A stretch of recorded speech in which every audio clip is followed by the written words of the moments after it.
So the door, driver's door, while I've been doing the boot, that's pretty much done now. So I'll show you the boot after I've just gone through what I've been doing. The door is not finished.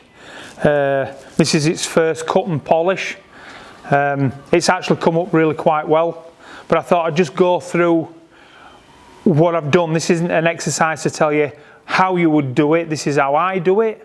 There are lots of videos on YouTube which describe how you cut and polish paint. You have to be obviously careful when you're cutting and polishing if you have no real experience with it.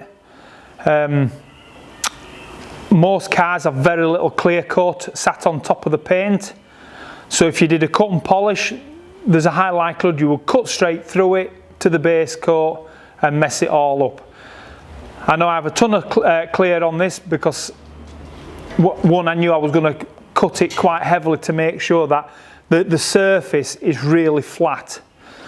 That gives it obviously a better look when the car's out in the sunlight. The reflections you can see are sharper, and the shine is sharper when it's put perfectly flat. The only drawback to that is any kind of detail damage it gets on there. Micro scratching is a big one. With having a perfectly flat surface, micro scratching shows up for fun. It's absolutely awful, but that's one of the ways you get a really nice shine on a car if it's looked after properly and it's done properly. So this is what I do and what I use. It's clear coated.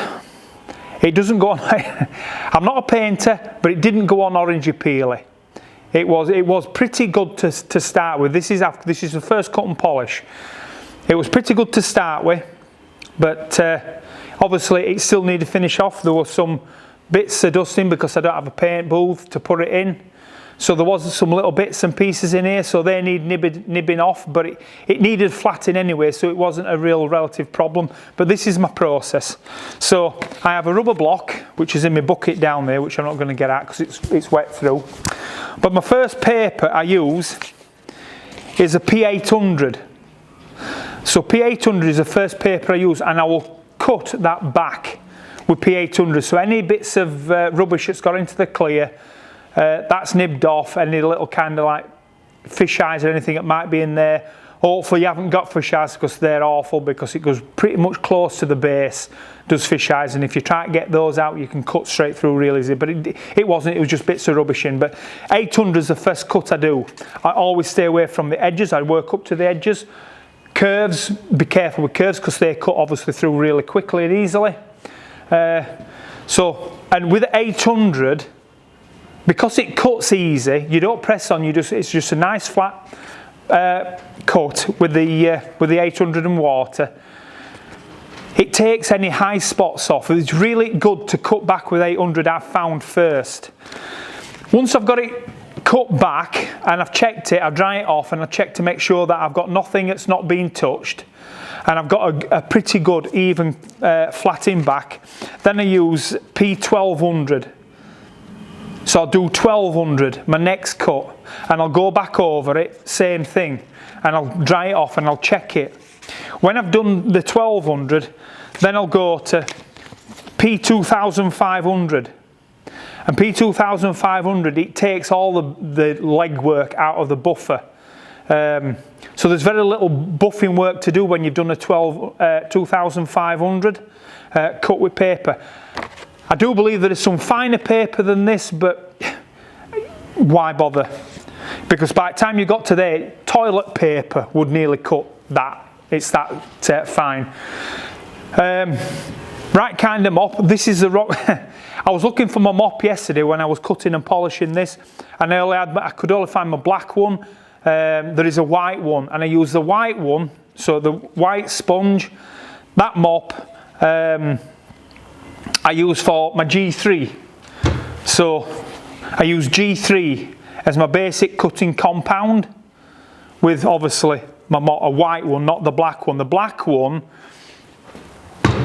as far as I understand it, is for G10. And this G10 is a finishing compound. This is stuff so once you can get an absolutely amazing shine with the G3, and I mean an amazing shine. G10 with a black mop just takes all any kind of micro scratching out and hologramming. Sometimes you get a hologramming with the paint, and you don't want that, and that's just like these really fine micro scratches from the buffing. So G10, but I've not done a G10 because we're not there yet, and the car's not even had a G10. All I've done is G3, but I got the mop for doing those, but I did this with this one because I couldn't find it. I have found it now, but that's where it is. This is pretty much nearly done, really. I'm tempted, there's a couple of places that I've got a slight little ripple, but if you can see in it the reflection from the light and everything, if you look carefully, you can see that it's pretty much there already. Most people would never even see what kind of imperfection I'm talking about. I'm pretty happy with the way it's turned out. So I'll go over and just check everything. If I think there's anything amiss, I'll go over with a 12. I won't hit it with an 800 again unless there's something that's really wavy and I want to take that wavy out. I'll go straight to 1200, and then when I've got what I think is that area flattered off and it's looking better, 2.5 again, and then back on with buffer, obviously, to get it all nicely. And so that's where we are with that. That's the driver's side. I've got the passenger side one to do as well. I know I said I'd get on with the exhaust. I've actually done some basic working out of the number of bends and pipe lengths I need and couplings and things. I've got all that to sort out, but I've got to work out mathematically runner lengths from the head and any kind of collectors and this sizes and this and other. So I've got all that to work out, but when I've got that, I'll show you that. So the little compartments I'm making for the mk2 Jaguar boot. When I made the boot boxes, I give them the shape, and that was to sit into the recess, as I've obviously put a bigger wheel box on. There was more area to go in, and I thought I got enough space with that shape as it tucks around and down on the swage line, but I found that was actually too high up. I should have measured it better than what I did. So I've had to chop a lump out and reset it. I've done one, and I thought I'd show you what I'd done before I put all this together, and you won't see it. And then I'll show you in the car what we've got. So I've chopped that up, as you can see. So I've got another piece to form to go into here, which I'll fasten down. This is the panel that goes in. You've seen this before. I'm not sure if I showed you it with the screwed on, but that's the door that opens. I've covered it at the back. These screws will be flushed off. I put this little ball clip thingy-doodah to lock it, and then I made, don't know if you can see, this little rider clip thing, which the ball clips onto and over at the back there, and just a stop. So as you will know, I think I put in one of the video, this will be screwed onto the back thus, and it'll all go in. So I'll show you in the back how it's fitted, and then that all will be coming back out, and I'll be doing the boot, not the boot, the exhaust. I'll be working on the exhaust. That's going to be my next task for this. I've had a few people talking about, is it running, when will it be running, how long's a piece of string? I have no idea. It's just, it gets done when it gets done. I'm not the world's fastest worker, and that's not because I'm lazy.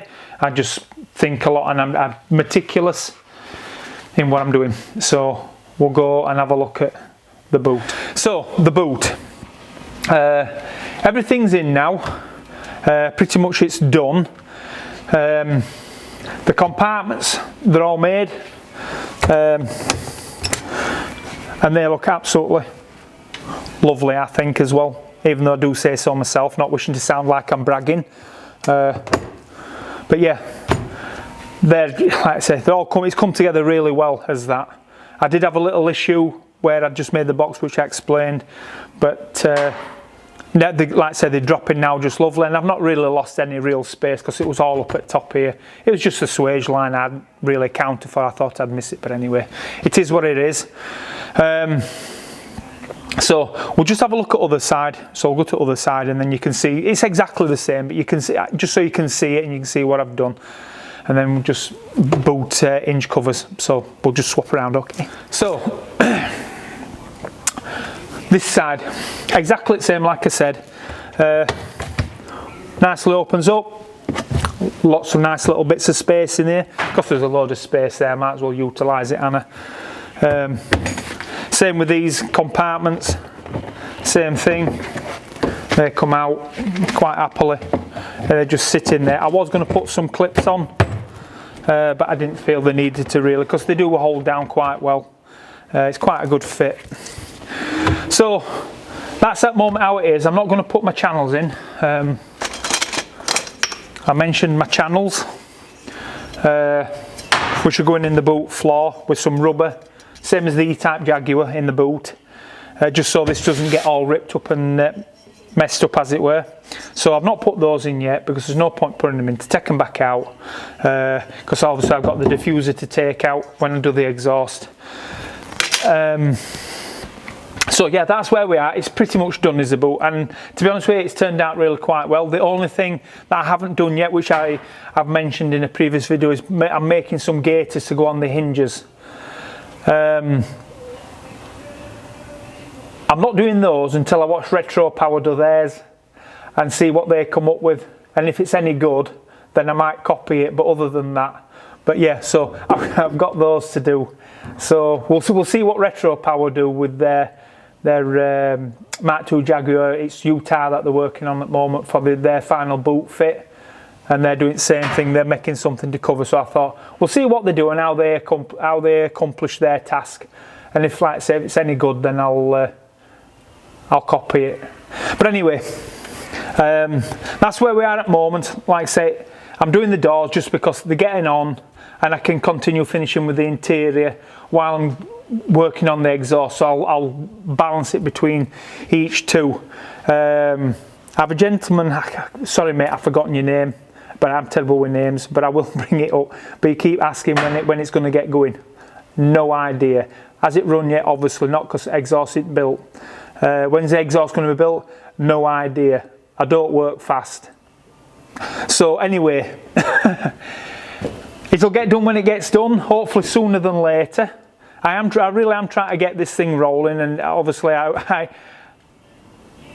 find it interesting and good that people are interested in this, same with all the other bits and pieces that I'm playing around with. So I really want to try and get things rolling for you, but I can only work as fast as I can, and it is in my part-time when I can get onto this, and so things have been going slow because I've had other things I've had to do with my own car for MOT. But anyway, that's where we're at with it. So exhaust will be done. I'm doing the doors. I'm going to continue with the interior, finish off the sound system, getting all that finished off, and then it'll be just glassing and rubbers and things like that, and then having the side windows made. But that's down the road a bit. But yeah, so I'll call it a day for this video, because there's really nothing else, and to drag it out, I don't want to drag it out too much so there's more content. I'll keep it together. So as always, I'm grateful for the interest that people have with this car. I really am. It's hard to describe how grateful I am for those people watching the videos on this, especially when they're so poor at times, especially in the past where I've just been holding my camera and walking around and talking. But I do want to try and make these better for you, and it's a better record as well of what I've done because of the better videos, hopefully. But yeah, as always, thank you for watching. Hopefully you'll continue to watch. Hopefully we can get more people watching, draw more interest, I get more feedback of what I'm doing, which is always good. So yeah, thank you again, and you all take it steady, and we'll see you on the next posting of this Mark II Jaguar wide body 2-door coupe which I'm building. Thank you.